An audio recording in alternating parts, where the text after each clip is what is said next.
Ini saya dapat pesan dari Dewan Ambalan. Ada banyak permintaan untuk melatih dari SMP atau SD. Sebentar, ini ada anggotanya atau tidak? Sebenarnya ada, tapi kurangnya anggota yang bisa percaya diri untuk tampil di depan. Apa kita coba belajar terlebih dahulu? Mungkin kita coba tanya ke Kak Dimas, begitu.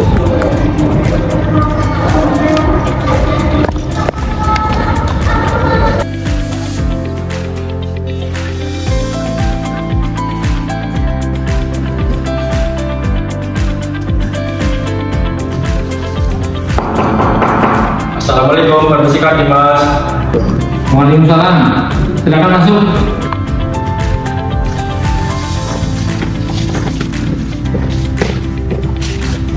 Ya, silakan duduk. Terima kasih Kak Dimas. Bagaimana adik-adik? Apakah ada permasalahan atau ada yang mau diceritakan? Tiba-tiba kalian datang ke sini. Jadi begini Pak, ini saya dapat pesan dari Dewan Ambalan. Ada banyak permintaan untuk melatih dari SMP dan SD. Ya, terus Itu Pak, ada kurangnya anggota. anggotanya kurang berapa? Kira-kira banyak atau tidak? Sebenarnya ada Pak, tapi kurang anggota yang bisa percaya diri untuk bisa tampil di depan. Oke, baik. Berarti untuk permasalahan kalian adalah public speaking anggota kalian, betul? Oke. Ini Pak Dimas buka dulu materi tentang public speaking. Nanti silakan kalian bisa tulis, bisa cermat juga untuk materi yang akan saya berikan. Baik, saya berikan buku untuk mencatat. Silakan dua anak mencatat, satu anak mencermati buku.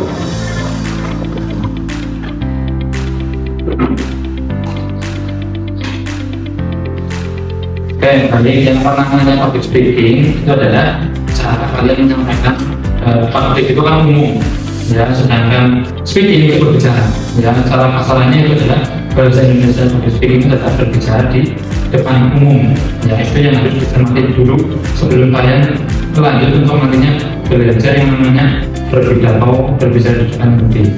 Ya, itu yang pertama. Kemudian yang namanya public speaking, ya, ataupun berbicara di depan umum itu harus bisa. Yang pertama adalah tujuannya adalah mengajar. Yang kedua adalah menginformasikan. Yang ketiga adalah bisa untuk menghibur atau menginspirasi. Ya, itu adalah tujuan utama dari public speaking. Ya, di dalam public speaking itu ada beberapa unsur yang saya tahu, ya. Ada unsur ini di dalam nanti kalian public speaking itu ada yang namanya kalian itu harus tahu dulu, ya, pembukaannya mau bagaimana, ya, konteks pembicaraannya kalian mau bagaimana. Itu nanti adalah masuk di unsur-unsur yang speaking. Kemudian di pembukaan, ya, di pembukaan itu kalian harus jelas kalian membuka acara itu acara kegiatan apa, ya, itu harus jelas dulu. Kemudian terstruktur, ya, selain jelas itu juga terstruktur, ya, kegiatannya apa, kemudian di dalam proses kegiatan itu ada kegiatan apa saja, itu harus paham dulu di situnya, ya. Kemudian ada isi utamanya, di situ adalah menjelaskan poin-poin penting, ya. Di dalam kegiatan itu pasti ada poin-poinnya, ya. Seperti tadi kami mengatakan bahwa dari Dewan Ambalan ada permintaan untuk mengajar SMP, MTS atau SD. Berarti kan di situ kalian harus tahu dulu, ya, yang namanya mengajar ataupun melatih di SD itu kan bentuk penggalan. Ya, kalian harus tahu dulu yang namanya materi di penggalan itu apa saja. Itu yang jelas untuk isinya itu. Kemudian pembukaan, ini adalah anggota penggalan. Mereka harus berarti tertarik dengan kehadiran kalian, ya. Yang paling utama itu kehadiran kalian itu mereka bisa menerimanya. Yang pertama itu, karena pembukaan itu akhirnya pembukaan, ya, menarik perhatian dan kalau bisa memperkenalkan diri terlebih dahulu, ya. Itu. Terus yang paling penting itu adalah suara. Suara itu harus jelas. Jangan sampai ketika kalian berdepan menyampaikan kok suaranya kurang jelas, apalagi ini adalah penggalan ataupun siaga, berarti mereka umurnya di bawah kalian. Jadi itu beberapa unsur penting ada di public speaking, ya. Itu tadi ada pembukaan, ada isi utamanya, kemudian ada penutup. Ya, di pembukaan kalian harus bisa menarik perhatian mereka, di isinya kalian juga harus sudah memahami, ya jangan sampai kalian melihat buku, melihat materi, ya tapi kalau bisa kalian sudah memahami dulu, ataupun mungkin kalian sudah membaca dulu. Jadi yang menjadi konteks untuk public speaking kapan-kapan tadi permintaannya adalah mengajar anak SD, SMP, atau MTS, ya yang itu adalah unsur-unsurnya. Kemudian untuk penyampaiannya tadi yang paling sampaikan yang pertama adalah suara, yang kedua bahasa tubuh. Jangan sampai ketika kalian menyampaikan public speaking itu bahasa tubuh kalian hanya begitu saja, ya. Jadi usahakan untuk bahasa tubuh, kontak matanya, ekspresi wajahnya, kemudian kalian juga bisa menggerakkan tangan, ya. Jangan diam saja di satu titik, tapi kalau bisa kuasai lapangan itu kalau misalkan untuk penyampaian. Jadi jangan sampai kalian hanya diam saja, ya. Kemudian tadi mungkin permasalahan kalian bukan hanya public speaking, tapi percaya diri, ya. Yang namanya percaya diri itu bisa didapat dari kalian itu sering berlatih, ya. Jadi silakan nanti kalian berlatih, mungkin berlatihnya bisa di depan cermin, di kamar mandi, ya, ataupun mungkin kalian bisa berlatih berbicara sendiri, ya, mau di kamar, mau di kamar mandi, atau mungkin di tempat yang kosong, itu silahkan, itu bukan percaya diri, ya, latihan dari diri sendiri dulu, ya, dan yang percaya diri berarti kalian harus yang namanya sering berlatih. Oke, setelah tadi saya berikan sedikit materi pembelajaran public speaking, ada yang mau bertanya? Siap, isi pertanyaan Pak. Ya. Untuk trik and tips untuk bisa public speaking itu bagaimana Pak? Oke, baik Mas Anggi. Baik, itu tips dan triknya ya. Jadi sudah saya sampaikan di awal materinya, kemudian kalian tipsnya. Ya. Yang pertama adalah kalau bisa itu berbanyak latihan. Yang kedua, kuasai materi. Jadi itu silakan setelah mungkin dari sini kalian sebelum share dengan teman-teman kalian bisa mencoba latihan terlebih dahulu untuk kalian bertiga. Kemudian setelah itu disalurkan ke teman-teman saya. Ya.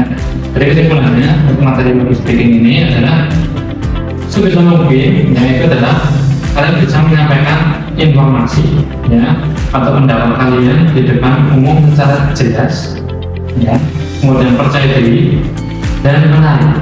Supaya tidak grogi, silakan bikin materi yang menarik, ya. Kemudian persiapannya yang matang, jangan sampai kalian besok mau pembelajaran dengan siswa SMP tapi persiapannya belum matang. Saya menimbulkan grogi, gugup, kemudian juga tekniknya nanti tidak sampai ke situ saja, ya. Nanti silakan bisa kembali ke kelas atau mungkin kalian melanjutkan aktivitas kembali, ya. Terima kasih sudah bisa cerita ke saya tentang masalah kalian di pramuka, masalah kalian juga anggota kalian, ya. Dan dari Pak Dimas itu ada yang bisa oke. Itu silakan kembali melanjutkan. Baik, terima kasih untuk materi public speaking yang sudah Kak Dimas sampaikan. Mungkin cukup itu saja dari kami, dan kami akan melanjutkan aktivitas yang lain. Terima kasih Kak Dimas.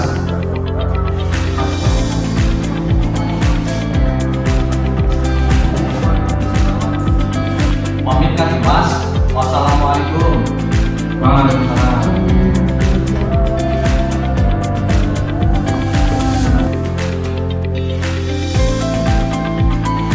Assalamualaikum warahmatullahi wabarakatuh. Salam sejahtera bagi kita semua. Salam pramuka. Masalah-masalah kaum pemuda problematika seperti itu sambutan saya dari saya. Terima kasih. Wassalamualaikum warahmatullahi wabarakatuh. Salam pramuka. Assalamualaikum warahmatullahi wabarakatuh. Salam pramuka. Dan saya hormati kakak-kakak pemuda. Akhir kata saya ucapkan selamat mengikuti materi. Semoga apa yang kita pelajari hari ini bisa bermanfaat. Mari kita jadikan kegiatan ini sebagai momen untuk menambah ilmu, keterampilan, serta mempererat tali persaudaraan antar sesama anggota pramuka.